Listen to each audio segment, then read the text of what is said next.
Поранешниот директор на Бирото за јавна безбедност Митко Чавков, кој вчера беше осуден на 18 години затворска казна за собраниските инциденти, од притвор се огласи на Фејсбук. Обвинението го нарече монструозно и неосновано и порача дека казната е драконска. Во својот статус екс-директорот ги повика членовите и симпатизерите на ВМРО-ДПМН да се обединат. Најави и тужба за, како што вели, фингираната службена белешка од МВР и сомнежите од обвинителството дека поседува вила на Халкидики и планирал да се даде во бегство пред денот кога е закажано рочиштето за објавување на пресудата за предметот 27 април.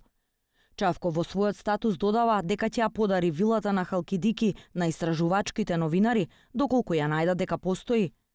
Нарачката на мафијата, која владее со Република Македонија, е реализирана. Монструозно обвинение, неосновано. Драконска казна. Ги повикувам сите членови и симпатизери на ВМРО-ДПМН, како и добронамерните граѓани на Република Македонија, кои не се политички определени, да се обединат околу каузата на ВМРО-ДПМН и да се порази злосторничката организација која ги киднапира сите институции. Поделбите се во корист само на мафијата. Вилата на Халкидики, ако ја најдете да постои, ја поклонувам на истражувачките новинари. Најавувам тужба за фингираната службена белешка. Екс-директорот на БЈБ вчера доби највисока затворска казна.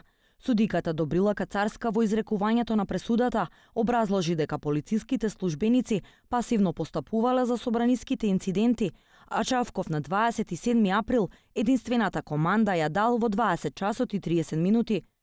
Припадниците на полициските сили Митко Пешков, Душко Лазаров и разузнавачот Мунир Пепик добија 15 години затвор. Според првостепената пресуда, исто толку години затворска казна добија и собраниското обезбедување Горан Ѓошевски, Јане Ченто, Владко Трајковски и Никола Митревски Колјо.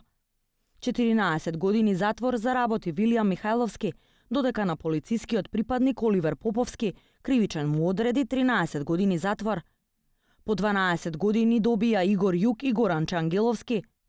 Под минималната затворска казна добија Александар Василевски Нинџа од 8 години и собранискиот обезбедувач Абдул Фета Алими од 7 години затвор, кој помогнал во извлекувањето на пратеникот Зијадин Села. Судиката Кацарска рече дека од снимките презентирани во судот јасно се гледа упадот во собранието, а од сведоштвото на заштитениот сведок е утврдено дека инцидентите била претходно добро организирани и платени. Чувството на лична несигурност може да биде загриженост, стравување, парализирачки страв и да се однесува на несигурност на сопствената личност, личните добра, личноста и добрата на блиските лица или имотот. Покрај умислата во субјективното битие на делото, како субјективен елемент на противправноста, несомнено влегува и намерата за загрозување на уставниот поредок или безбедноста на Република Северна Македонија. Не може кај граѓаните да не постои чувство на несигурност или страв меѓу останатото и од аспект што ќе произлезе од таквиот настан во собранието, па незалудно овој ден е наречен крвавиот четврток.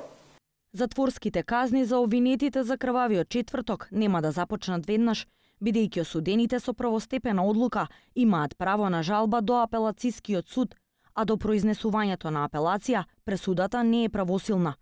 Издржувањето на затворските казни ќе се важат од денот на притворите кои што им беа определени на обвинетите за собраниските инциденти.